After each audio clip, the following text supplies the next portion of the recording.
ఓం నమో విష్ణవే బృహతే కరోమి. చాలామంది ఈ దండక్రమం పారాయణ చేసినటువంటి వ్యక్తిని చాలా ప్రశంసిస్తున్నారు. మనం కూడా ఒక వీడియో చేశాము ఇంతకుముందు. చాలా న్యూస్ ఛానల్స్ వాళ్ళు, యూట్యూబర్స్ అంతా కూడా దీన్ని ప్రశంసిస్తూ అనేకులు వీడియో చేశారు. కానీ ఎవరూ కూడా దీనివల్ల జనసామాన్యానికి కలిగేటువంటి ప్రయోజనం ఏంటి? దేశానికి కలిగేటువంటి ప్రయోజనం ఏమిటి? అనే విషయాలు అనేకంగా అడుగుతున్నారు. ఎవరు కూడా దీని గురించి సమాధానం చెప్పట్లేదు. సరైనటువంటి వీడియో ఇంతవరకు ఎవరూ చేయలేదు. ఆ ప్రయత్నం మనం ఇప్పుడు చేద్దాం. ఎందుకు అనంటే ఈ వీడియో నేను కూడా చేశాను. ప్రశంసిస్తూ నిన్న మనం ఒక వీడియోలో మాట్లాడుకున్నాం. మన వీడియో కింద కూడా ముగ్గురు నలుగురు ప్రశ్నించారు. కొందరు కుతూహలంతో ప్రశ్నించారు. ఒకరిద్దరు విమర్శిస్తూ ప్రశ్నించారు. సరే, విమర్శకులు అన్ని చోట్ల ఉంటారు. వాళ్ళ గురించి మనం పట్టించుకోక్కర్లేదు. ఎందుకంటే ఇదే విమర్శకులు ఒక విరాట్ కోహ్లీ 10,000 రన్లు కొట్టినప్పుడు, ఒక 100 సెంచరీలు చేసినప్పుడు, లేదంటే ఇంకొక వ్యక్తి ఏదో బంగారు పథకం తీసుకొచ్చినప్పుడు దేశానికి, లేదా ఇంకేదో ప్రయత్నం చేసినప్పుడు వాళ్ళని విమర్శించరు. ఎందుకంటే అది ప్రతిభే, ఇది ప్రతిభే. దానివల్ల దేశానికి కేవలం పేరు మాత్రమే వస్తుంది, ప్రఖ్యాతి మాత్రమే వస్తుంది. అలాగే ఆ ఆటగాడికి, ఆ పటువుకి డబ్బులు వస్తాయి, ఫేమ్ వస్తుంది. కానీ వేదపారాయణలో పూర్తిగా భిన్నమైనటువంటి పరిస్థితి. దీనివల్ల దేశానికి, ప్రాకృతికంగా జగత్తుకి, అలాగే వ్యక్తిగతంగా కూడా అనేక ప్రయోజనాలు ఉన్నాయి. దీన్ని చెప్పడంలో చాలామంది ఫెయిల్ అవుతున్నారు, విఫలమవుతున్నారు. అందుకే ఆ ప్రయత్నం మనం ఈ వీడియోలో చేద్దాం. ముఖ్యంగా మనం దీంట్లో చూడాల్సినటువంటి కోణాలు ఏంటి అనంటే, ఈ పారాయణ చేసినటువంటి వ్యక్తికి వ్యక్తిగతమైనటువంటి ప్రయోజనం ఏమిటి, అలాగే జనసామాన్యానికి దీనివల్ల ప్రయోజనం ఏం కలుగుతుంది, అదేవిధంగా ప్రకృతిలో కలిగేటువంటి పరిణామాలేంటి, సత్పరిణామాలు ఏమిటి అనేవి మనం చూడాలి. ముందుగా వ్యక్తిగతంగా జరిగేటువంటి ప్రయోజనం వల్ల జనసామాన్యానికి ఏం ప్రయోజనం లేదు, ప్రకృతికి ఏం ప్రయోజనం లేదు. కానీ వ్యక్తిగతంగా వేదపారాయణ చేసేటువంటి వాళ్ళకి అనేక రకాలైనటువంటి ప్రయోజనాలు ఉన్నాయి. ఒకసారి చేస్తే ఏం ఫలము, 2 సార్లు చేస్తే ఏం ఫలము, వికృతి పాఠాలు పారాయణ చేయడం వల్ల ప్రయోజనాలు ఏమిటి అనేవన్నీ కూడా శిక్షావచనాల్లో చెప్పారు మహర్షులు. అయితే వ్యక్తిగతమైనటువంటి ప్రయోజనాలు కాబట్టి వాటిని దాటేసి మనము జనసామాన్యానికి ఏ విధంగా ప్రయోజనం కలుగుతుంది అనే దాని గురించి విశ్లేషణ చేసుకుందాం. దానికన్నా ముందు ప్రకృతిలో కలిగేటువంటి మార్పుల గురించి చెప్పుకుందాం. మనకి మన సనాతన ధర్మము, భారతీయ సంస్కృతి సంప్రదాయాలన్నీ కూడా ఆధ్యాత్మికత పైన నిలబడి ఉన్నటువంటివి. ఆధ్యాత్మిక అనేటువంటిది మనకి ఫౌండేషన్. ఈ ఆధ్యాత్మిక జగత్తులో, ఆధ్యాత్మిక విషయంలో మన పూర్వీకులంతా కూడా, మహర్షులంతా కూడా చాలా ప్రగతిని సాధించారు. ప్రపంచంలో ఏ దేశం, ఏ సాధకుడు కూడా చూడలేనటువంటి ఆధ్యాత్మిక దృష్టికోణాన్ని మన వాళ్ళు ఆవిష్కరించారు. కాబట్టి మనది ఆధ్యాత్మికంగా చాలా ముందంజలో ఉన్నటువంటి దేశం. ఆధ్యాత్మికత మరి దేని మీద ఆధారపడి ఉంది అనంటే, మహాసంహితలని 5 సంహితలు చెప్తారు. అందులో వాక్సంధి జిహ్వాసంధానం అని చెప్పి ఒక ఆధ్యాత్మిక సాధనకి వాక్కు అనేటువంటిది ప్రాణంగా ఉన్నది, ఈ ప్రకృతికంతా కూడా ప్రాణంగా ఉన్నది వాక్కు అని మనకి వేదాంత శాస్త్రంలో, అలాగే అనేక రకాల విషయాల్లో, పురాణాల్లో, ఇతిహాసాల్లో అంతా కూడా వాక్కుకి ఉన్నటువంటి మహత్వాన్ని ప్రాణంగా చెప్పారు. మనకి ఈ దేహం బ్రతికి ఉండడానికి ఏ విధమైనటువంటి ప్రాణం అవసరమో అదే విధమైనటువంటి ప్రాణం, వాక్కు ఈ జగత్తుకి అవసరం. మంత్రం వాక్కు ద్వారా ఉచ్చరింపబడుతుంది కాబట్టి ఒక మంత్రాన్ని మనము ఉచ్చరిస్తేనే దానివల్ల అనేక ప్రయోజనాలని మనం ఆశిస్తాం, అనేక ప్రయోజనాల్ని మనము చూస్తాం. ఏదైనా ఒక విషయాన్ని మనము పదే పదే చింతన చేస్తూ ఉన్నప్పుడు, ఒక మాటని, ఒక పదాన్ని, ఒక మంత్రాన్ని నిరంతరం ఉచ్చారణ చేస్తూ ఉన్నప్పుడు క్రమంగా దానివల్ల కలిగేటువంటి ప్రయోజనాల్ని మనం చూడగలుగుతాం. రామ రామ రామ అనేటువంటి పదాన్ని పదే పదే ఉచ్చారణ చేయడం వల్ల మనకి మనస్సులో ఏ విధమైనటువంటి మార్పు, పరిణామం మనం చూడగలుగుతాము అనేది సాధన చేస్తూ చేస్తూ ఉండగా మనము దాన్ని అనుభవించగలుగుతాం. అదేవిధంగా ఒక మంత్రానికే, ఒక నామానికే ఈ విధమైనటువంటి ప్రయోజనం కలిగేటట్లయితే ఊహించండి, వేదంలో ఉన్నటువంటి అనేక మంత్రాలకి ఏ విధమైనటువంటి పరిణామం ఈ ప్రకృతిలో కలగచ్చు, వ్యక్తికి కలగచ్చు అనేటువంటి విషయాన్ని.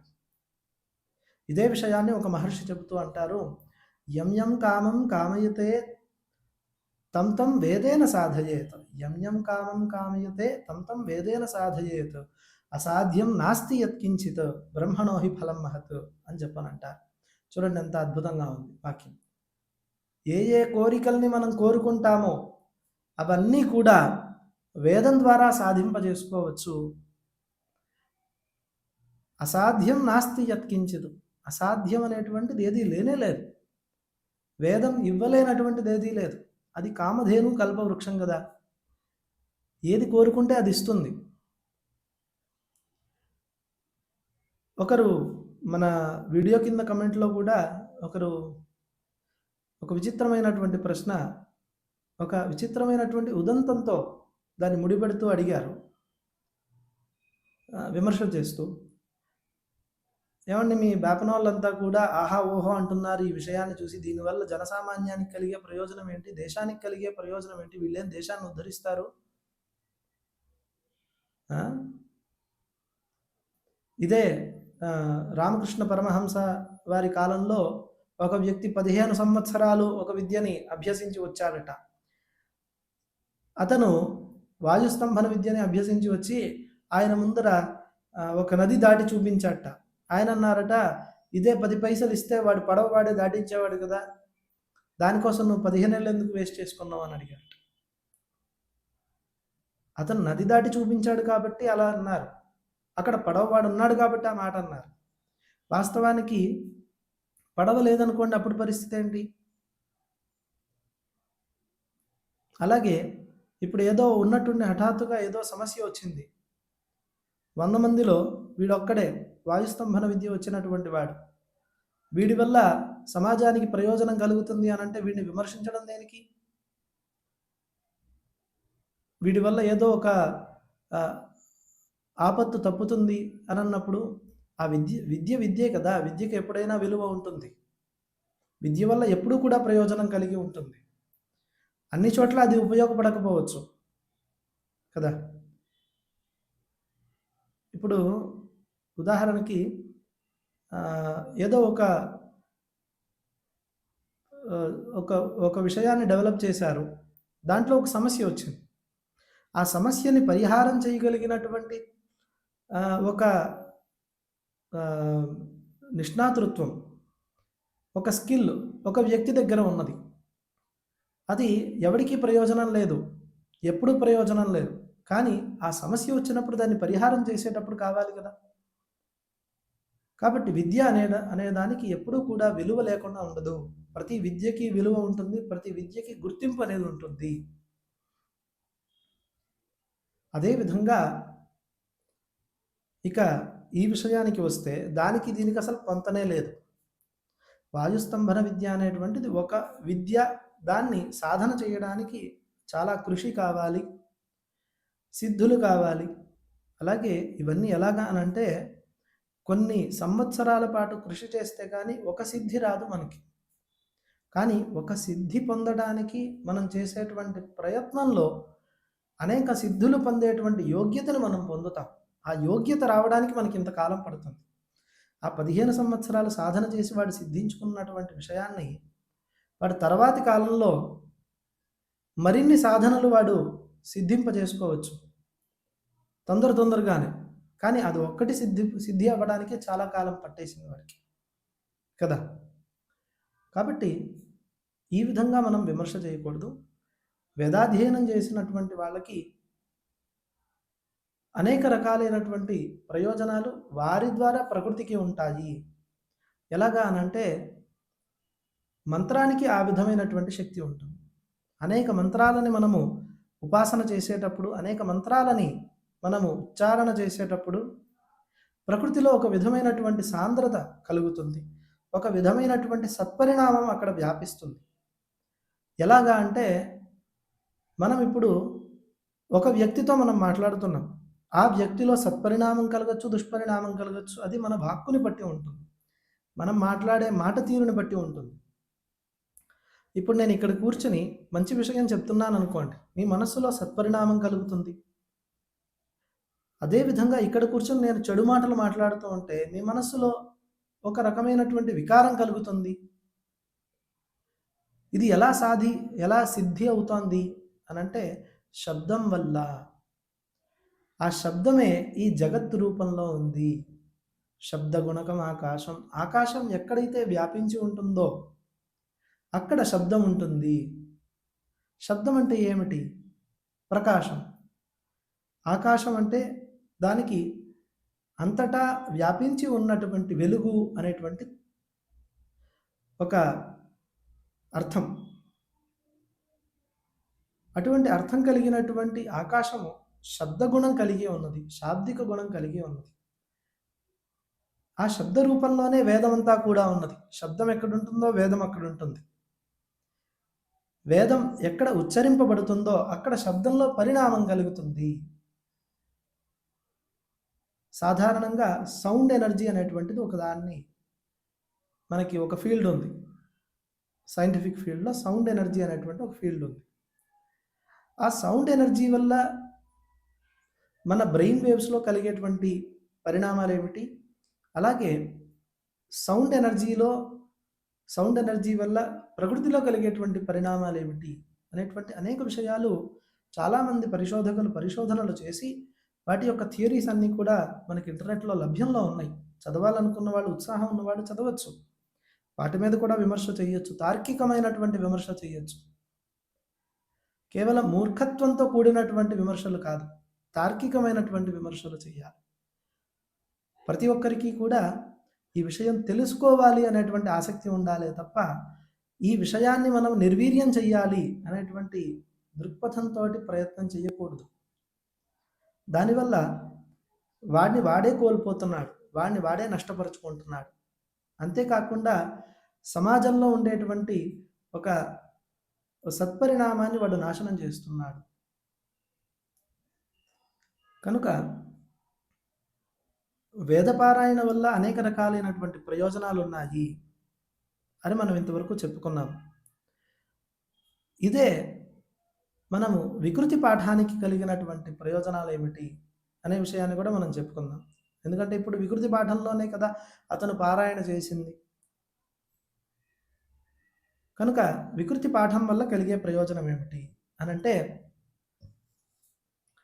వేదానికి ప్రకృతి వికృతి అనేటువంటి 2 పారాయణ క్రమాలు ఉన్నాయని చెప్పుకున్నాము. ప్రకృతిలో యోగారూఢ అనేటువంటి 2 పద్ధతులు, అలాగే వికృతిలో దండక్రమము, అలాగే క్రమ జటము అనేటువంటి 2 పద్ధతులు ఉన్నాయని చెప్పుకున్నాము వికృతి పాఠాల్లో. ఈ విధమైనటువంటి వికృతి పాఠంలో అతను దండక్రమము అనేటువంటి ఒక పద్ధతిలో పారాయణ చేశాడు. వికృతుల్లో ఉన్నటువంటి విశేషం ఏమిటి అనంటే, సాధారణమైనటువంటి ఒక వాక్యం తీసుకుందాం మనం. రమేష్ సురేష్ యొక్క పుస్తకం తీసుకున్నాడు అని 4 పదాలు ఉన్నటువంటి ఒక వాక్యాన్ని మనం ఫ్రేజ్ చేసాం. ఈ వాక్యంలో మనం ఏ పదాన్ని అయితే స్ట్రెస్ చేసి చెప్తామో మనం స్ట్రెస్ చేసినటువంటి పదాన్ని అనుసరించుకొని ఆధారం చేసుకొని ఆ వాక్యం యొక్క ఎక్స్ప్రెషన్ మనకి తెలుస్తుంది. రమేష్ సురేష్ యొక్క పుస్తకం తీసుకున్నాడు అని అన్నారనుకోండి, రమేష్ తీసుకున్నాడు, వేరే ఇంకెవరి మీద ఆరోపణ చేయడానికి వీల్లేదు. రమేష్ సురేష్ యొక్క పుస్తకం తీసుకున్నాడు అన్నప్పుడు అక్కడ ఒక నలుగురు, ఐదుగురు ఉన్నారనుకోండి. ఆ నలుగురు, ఐదుగురిలో సురేష్ యొక్క పుస్తకం మాత్రమే తీసుకున్నాడు. వేరే ఇంకేం ముట్టుకోలేదు. వేరే ఇంకెవరి దగ్గర ఏమీ తీసుకోలేదు అనేటువంటి అర్థం వస్తుంది. అదే మీరు రమేష్ సురేష్ యొక్క పుస్తకం తీసుకున్నాడు అని అన్నారనుకోండి. అప్పుడు పుస్తకం మాత్రమే తీసుకున్నాడు. వేరే ఇంకేమీ ముట్టుకోలేదు అనేటువంటి అర్థం వస్తుంది. మీరు అదే తీసుకున్నాడు అనేటువంటి పదాన్ని స్ట్రెస్ చేసినప్పుడు అతను తీసుకున్నాడు, ఇంకేం చేయలేదు. అతన్ని కొట్టలేదు, తిట్టలేదు, ఇంకేం చేయలా. కేవలం అదొక్కటే యాక్షన్ చేశాడు. అదొక్కటే క్రియ చేశాడు అతను. ఈ విధమైనటువంటి అర్థాలు, నానార్థాలు ఒక వాక్యంలో మీరు కేవలం ఒక పదాన్ని స్ట్రెస్ చేయడం వల్ల అవి ఎక్స్‌ప్రెస్ అవుతున్నాయి కదా! ఆ విధమైనటువంటి ఒక పరిణామం వికృతి వల్ల కలుగుతుంది. మరి అర్థం మారిపోవచ్చు కదా వాక్యంలో అనంటే, ఆ వాక్యం ఎప్పుడూ కూడా అర్థం మారదు. కేవలం పదే పదే ఆ పదాలని ఉచ్చారణ చేసినటువంటి ఫలితం మాత్రమే అతనికి దక్కుతుంది. ఎందుకు అనంటే వేదంలో ఉన్నటువంటి మహత్వం ఇది. వేదంలో ఒక అక్షరం కానీ, ఒక స్వరం కానీ, ఒక పొల్లు కానీ ఏది కూడా బ్రహ్మ యొక్క నిశ్వాస రూపంలో ప్రకటితమైనప్పటి నుంచి కూడా సృష్టికి మొదలుగా అప్పటి నుంచి ఇప్పటి వరకు కూడా ఒక అక్షరం కూడా మారలేదు, ఒక పొల్లు కూడా మారలేదు, ఒక స్వరం కూడా మారలేదు అనేటువంటిది మనందరికీ తెలిసినటువంటి విషయం. సరే, ఇప్పుడు ఎవరిని కూడా మనం నమ్మించాల్సిన అవసరం లేదు. మనకి మహర్షులు ఇచ్చినటువంటి సంపద. మహర్షులు మనకి ఈ విధంగా చెప్పారు, ఇది ఇలాగే ఉన్నది అనేటువంటి మన విశ్వాసం కాబట్టి మనము దాన్ని విమర్శ చేయక్కర్లేదు. కానీ విమర్శ చేయాల్సి వస్తే కనుక ఇది ఎలా మీరు చెప్పగలుగుతారు అని అంటే కనుక, ఒకతను, ఇది రీసెంట్‌గా జరిగినటువంటి ఒక విషయం. అంటే నాకు ఇప్పుడు సద్యస్కాలంలో స్ఫురించింది కాబట్టి ఈ విషయాన్ని నేను ఇప్పుడు చెప్తున్నాను. నేను మీకు దీనికి సంబంధించినటువంటి వివరాలు కూడా ప్రొవైడ్ చేస్తాను. తర్వాత వచ్చే వీడియోల్లో కావచ్చు, లేదంటే కొంతకాలం అది దొరికిన వెంటనే నేను ఈ వీడియో కింద డిస్క్రిప్షన్‌లోనే ప్రొవైడ్ చేస్తాను. ఏంటంటే, ఒక వ్యక్తి మ్యానుస్క్రిప్ట్‌లో ఎడిట్ చేస్తున్నాడు. అప్పటికతను ఒక 15 గ్రంథాలు సంపాదన చేశాడు. అయితే అతను వేదానికి సంబంధించినటువంటి, వేద మంత్రాలకి సంబంధించినటువంటి కొన్ని మ్యానుస్క్రిప్ట్‌లు సంగ్రహించాడు. 7 మ్యానుస్క్రిప్ట్‌లు సంగ్రహించాడు. ఆ సంగ్రహించి ఆ మ్యానుస్క్రిప్ట్‌లన్నీ కూడా ఎడిట్ చేసిన తర్వాత అతను వ్యక్తపరిచినటువంటి అతని అభిప్రాయం ఏమిటి అనంటే, ఇప్పటివరకు నేను 15 గ్రంథాలని సంపాదన చేశాను. ప్రతి గ్రంథానికి నేను తార్కికంగా చూడటానికి, తులనాత్మకంగా చూడటానికి, తార్కికంగా కాదు, తులనాత్మకంగా చూడటానికి నేను అనేక గ్రంథాలని, తత్సమమైనటువంటి గ్రంథాలను నేను పెట్టుకున్నాను. అందులో ఒక మ్యానుస్క్రిప్ట్‌లో ఒక విధంగా ఉంటే, ఇంకొక మ్యానుస్క్రిప్ట్‌లో ఇదే విషయం ఇంకో విధంగా ఉంది. అక్షరాలు వ్యత్యాసం కలిగినాయి, కొన్ని చోట్ల పదాలు వ్యత్యాసం కలిగినాయి, వాక్యాలు వ్యత్యాసం కలిగినాయి, అర్థం మారిపోయింది కొన్ని చోట్ల. కానీ వేదం నేను ఎడిట్ చేయడానికి 7 మ్యానుస్క్రిప్ట్‌లని సంగ్రహించి వాటిని తులనాత్మకంగా పరిశీలన చేసి నేను ఎడిట్ చేసిన సందర్భంలో నాకు తెలిసినటువంటి విషయం ఏంటి అనంటే, ఒకే ఒక్క మ్యానుస్క్రిప్ట్‌లో ఒకే ఒక్క అక్షరం కానీ, పొల్లు కానీ, స్వరం కానీ వ్యత్యాసం కలగలేదు. అంటే వేదాన్ని రక్షణ చేసేటువంటి క్రమంలో మన మహర్షులు, పూర్వీకులు, ఆచార్యులు, గురువులంతా కూడా ఏ విధమైనటువంటి శ్రద్ధని కలిగి ఉన్నారు అనే విషయం నాకు దీని ద్వారా తెలుస్తోంది అని అతను వ్యక్తపరిచినప్పుడు, అంటే ఇది ఒక సందర్భంలో, ఒక సభలో అతను మా అందరి ముందర ఆ విషయాన్ని వ్యక్తపరిచాడు. అది విన్నప్పుడు నాకు రోమాలు నిజంగా నిక్కబొడుచుకున్నాయి. సరే, అది తర్వాత కాలంలో, అంటే మర్నాడు వచ్చినటువంటి న్యూస్ పేపర్‌లో కూడా దాన్ని వేశారు. సో, అది నేను కొంచెం సోర్సెస్ వెతకాలి. సోర్సెస్ నేను ప్రొవైడ్ చేస్తాను. లేదా మీరు కూడా ఇంటర్నెట్‌లో సెర్చ్ చేయొచ్చు దాని గురించి. సో, ఈ విధంగా ఈ సందర్భం జరిగింది. కనుక వేదాలు బ్రహ్మ యొక్క నిశ్వాస రూపంలో ప్రకటితమైనప్పటి నుంచి ఇప్పటి వరకు కూడా ఒక అక్షరం కూడా మారకుండా వచ్చింది అనంటే, ప్రతి అక్షరానికి, ప్రతి పదానికి, ప్రతి స్వరానికి, ప్రతి పొల్లుకి కూడా అందులో మహత్వం ఉంది. అవి ఎన్ని రకాలుగా దాన్ని ఉచ్చారణ చేసినా కూడా వెనక్కి ముందుకి దానిలో ఎటువంటి వికారం కలగదు. పైగా దానివల్ల పదే పదే ఉచ్చారణ చేసినటువంటి ఫలం మనకి లభిస్తుంది. దానికి ఒక విధమైనటువంటి ఫలాన్ని శిక్షలో చెప్పారు. అదేంటంటే సంహిత పారాయణ చేసినట్లయితే ఒకసారి పారాయణ చేసినటువంటి ఫలం వస్తుంది. పదచ్ఛేదం చేసి పదపారాయణ చేసినట్లయితే దానికి వేదార్థం తెలుసుకుని పారాయణ చేసినటువంటి ఫలం వస్తుంది. అదేవిధంగా క్రమపారాయణ చేసినట్లయితే కనుక 2 సార్లు ఒకటే మంత్రాన్ని పారాయణ చేసినటువంటి ఫలం వస్తుంది. జటపారాయణ చేసినట్లయితే 1000 సార్లు చేసినటువంటి ఫలం వస్తుందని, ఘనపారాయణ చేస్తే అనంతమైనటువంటి సార్లు పారాయణ చేసినటువంటి ఫలం వస్తుంది అని చెప్పారు. మనం ఉత్ప్రేక్ష అని అనుకున్నా కూడా దాన్ని మనం కుదించుకున్నట్లయితే 4 సార్లు చేసిన ఫలితమైనా వస్తుంది, 8 సార్లు చేసిన ఫలితమైనా రావాలి కదా. ఎందుకంటే ఘన చెప్పేటప్పుడు ఒక్కొక్క పదం 13 సార్లు రిపీట్ అవుతుంది, జట చెప్పేటప్పుడు 6 సార్లు రిపీట్ అవుతుంది ప్రతి పదము. ఈ విధంగా చూసుకున్నప్పుడు 6 సార్లు చేసినట్లుగా 13 సార్లు చేసినట్లుగా మనకు ఆ ఫలం వస్తుంది కదా. అందుకని ఈ విధమైనటువంటి ఫలాలను ఆశించినటువంటి వాళ్ళు ఆ మంత్రాలని ఆ వికృతి పాఠాల్లో ఉచ్చారణ చేసినప్పుడు ఆ సాన్నిధ్యంలో ఉన్నటువంటి వాళ్ళందరికీ కూడా పరమేశ్వరుడి యొక్క సాక్షాత్కారం కలుగుతుంది. పరమేశ్వరుడు వాళ్ళందరికీ కూడా ఏమేం కోరికలు కోరుకున్నారో వాళ్ళందరికీ కూడా సిద్ధింపజేస్తాడు. యం యం కామం కామయతే తం తం వేదేన సాధయేత్ అని చెప్పారు కదా. అసాధ్యం నాస్తి యత్కించిత్.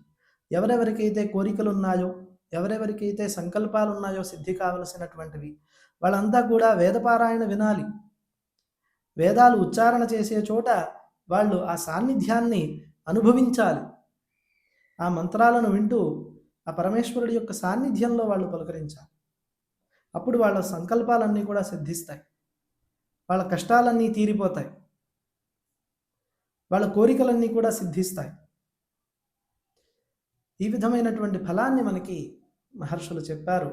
వేదం యొక్క పారాయణ శ్రవణ ఫలం. పారాయణ చేసే వాళ్ళకి వ్యక్తిగతంగా కొన్ని ఫలాలు లభిస్తాయి. అవి ఎవరు విన్నా వినకపోయినా చేసేవాళ్ళు చేసుకుంటారు వాళ్ళ స్వప్రయోజనం కోసం. కానీ నాకు ప్రయోజనం కలగాలి అని అనుకుంటే నేను వెళ్ళి అక్కడ కూర్చోవాలి, ఆ ఫలాన్ని నేను అనుభవించాలి. ఈ విధంగా మనము వేదం యొక్క మహత్వాన్ని అనుభవించాలి. తద్వారా మనకి ఫలం లభిస్తుంది. అలాగే అక్కడ వాళ్ళు చేసేటువంటి పారాయణ స్థలంలో కూడా ఆ ప్రకృతి కూడా అనేక రకాలుగా స్పందిస్తుంది. దీనికి తార్కాణం మనం చెప్పుకోవాలి అని అనుకుంటే ఇప్పుడు ఒక ఉదంతాన్ని చెప్పుకుందాం. ప్రపంచంలో ఏ దేశంలో కూడా మన దేశంలో ఉన్నన్ని సంపదలు లేవు. 600 సంవత్సరాలు అనేక జాతుల వారు దురాక్రమణ చేసి, విదేశీ జాతుల వాళ్ళు మన దేశం పైన దురాక్రమణ దండయాత్రలు చేసి మన దగ్గర ఉన్నటువంటి సంపదలన్నీ కూడా దోచుకున్న తర్వాత, ఆ తర్వాత వచ్చినటువంటి ఇంకొక బయట దేశం యొక్క జాతి వాళ్ళు మన దేశం పైన రాజ్యం చేసి అప్పుడు దోచుకున్నటువంటి దాని లెక్క మనం చూసినట్లయితే ఎంత వచ్చిందండి? $45 ట్రిలియన్. ఇప్పటికీ కూడా మనం సంపదను సృష్టిస్తున్నాం. ఇప్పటికీ మన దేశంలో భూమిలో నిధులు ఉన్నాయి, నిక్షేపాలు ఉన్నాయి. ఇదంతా ఎలా సాధ్యమవుతోంది అనంటే మంత్రపూతమైనటువంటి వాతావరణం చేత ఇది సాధ్యమవుతోంది. మీరు ఈ మ్యాజిక్ని వేరే దేశాల్లో చూడలేరు. ప్రపంచంలో కొన్ని మనము నిధుల్ని కనుగొనగలుగుతున్నాం, కొన్ని కనుగొనలేకపోతున్నాం. కానీ అన్ని రకాలైనటువంటి సంపదలు మన భూమిలో ఉన్నాయి. అవి ఎప్పటికప్పుడు సృష్టి అవుతూనే ఉంటాయి. ఇవి దేనివల్ల సాధ్యమండి అంటే ప్రకృతి అనుకూలించేటువంటి వాతావరణంలో సాధ్యపడుతుంది. కనుక ఈ వేదమంత్రాలకి ఉన్నటువంటి ప్రాశస్త్యం అసామాన్యమైనటువంటిది. కేవలం ఒక వీడియోలో ఒక 10 నిమిషాలు చెప్తేనో, పావు గంట చెప్తేనో, అరగంట చెప్తేనో అయ్యేటువంటి విషయం కాదు ఇది. గంటన్నర సేపు, 2 గంటలు, 4 గంటలు, 10 గంటలు మాట్లాడినా కూడా తెవలనటువంటి విషయం ఇది. అన్ని విశేషాలు ఉన్నాయి వేదపారాయణకి. కాబట్టి విమర్శ చేసే వాళ్ళని గురించి మనం పట్టించుకోక్కర్లేదు. కన్‌స్ట్రక్టివ్ క్రిటిసిజం చేసే వాళ్ళందరికీ కూడా మనం సమాధానం చెప్పుకోవచ్చు. ఎందుకంటే వాళ్ళు కళ్ళు మూసుకొని నిద్రపోతున్నట్టు నటించట్లేదు. వాళ్ళు నిజంగానే నిద్రపోతున్నారు. వాళ్ళని లేపి మనము మాట్లాడొచ్చు. కానీ కళ్ళు మూసుకొని నిద్రపోతున్నట్టు నటిస్తున్న వాళ్ళని మనం ఏం చేయలేం కదా! ఆజ్ఞః సుఖమారాధ్యః సుఖతరమారాధ్యతే విశేషజ్ఞః జ్ఞానలవ దుర్విదగ్ధం బ్రహ్మాపి నరంజయతి అని చెప్పి అంటాడు భర్తృహరి. అంటే ఆజ్ఞః సుఖమారాధ్యః ఏమీ తెలియనటువంటి వాడిని రంజింపజేయడం చాలా సులభం. వాడు తెలుసుకోవాలనేటువంటి ప్రయత్నం చేస్తాడు. అదే బాగా తెలిసినటువంటి వాడికి మీరు హింట్ ఇస్తే చాలు. ఒక మాట మీరు ఇలా అందిస్తే చాలు. వాడికి అన్నీ అర్థమైపోతాయి. అవును కదా అని చెప్పేసి పక్కకు తప్పుకుంటాడు. అదే నాకు తెలుసు అనేటువంటి గర్వంతో వాడు దురహంకారంతో ప్రవర్తించేవాడిని మీరు రంజింపచేయలేరు, బ్రహ్మ కూడా రంజింపచేయలేడు అనేటువంటి విషయాన్ని భర్తృహరి ఒక సుభాషితంలో చెప్తాడు. కనుక విమర్శించే వాళ్ళని మనం ఎలాగూ రంజింపచేయలేము. మీరెందుకు బుర్రపాటు చేసుకుంటారు, మీరెందుకు చెడిపోతారు. కాబట్టి మీకు ఈ విషయం ఎలా అనిపించింది, ఈ విషయం పైన మీ అభిప్రాయం ఏంటి, మరిన్ని విషయాలు మీరేం తెలుసుకోవాలనుకుంటున్నారు అనేటువంటి విషయాలన్నీ కూడా మీ అభిప్రాయంలో కింద కమెంట్ రూపంలో తెలియజేయండి. మీకు వేదానికి సంబంధించి, మంత్రానికి సంబంధించి, అధ్యాత్మ విద్యకి సంబంధించి ఎటువంటి సంశయాలు ఉన్నప్పటికీ కూడా ఇందులో నిస్సంశయంగా నిస్సంకోచంగా మీరు అడగచ్చు.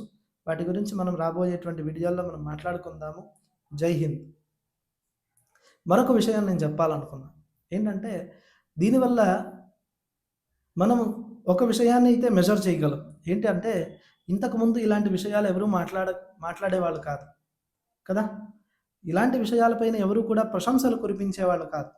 కానీ ఇటువంటి విషయానికి మనమంతా కూడా స్పందిస్తున్నాము, ప్రశంసిస్తున్నాము అని అంటే మనం ఒక్క విషయాన్ని దీంట్లో గమనించవచ్చు. ఏంటంటే, మన దేశం మారింది, మన దేశం మారుతోంది, మన దేశం మారిపోయింది. ఇదివరకు ఉన్న ఒక అజ్ఞానాంధకారంలో మనం లేము. జ్ఞానం వైపుకి మనం ప్రయాణిస్తున్నాం. తమసోమా జ్యోతిర్గమజ అంటూ అధ్యాత్మ విద్య వైపుకి మనం ప్రయాణిస్తున్నాం. ఇదే మన దేశం యొక్క అసలు వ్యక్తిత్వం, అసలు పరిచయం. కనుక ఆ పరిచయాన్ని మళ్ళీ మనకి చేసుకుంటూ మనం ఈ ప్రయత్నాన్ని సక్సెస్ఫుల్గా చేస్తున్నాము, ఈ ప్రయాణం మనం సక్సెస్ఫుల్గా చేస్తున్నాము అనేటువంటి విషయాన్ని మాత్రం మనం మెజర్ చేయగలుగుతున్నాం ఈ విషయంతో కదా. మీకేమనిపిస్తోంది? మీ అభిప్రాయాన్ని తెలియచేయండి తప్పకుండా. మరొక వీడియోలో మరిన్ని ఆసక్తికరమైనటువంటి విషయాలను చర్చించుకుంటూ మళ్ళీ కలుసుకుందాం. అప్పటి వరకు ధన్యవాదాలు.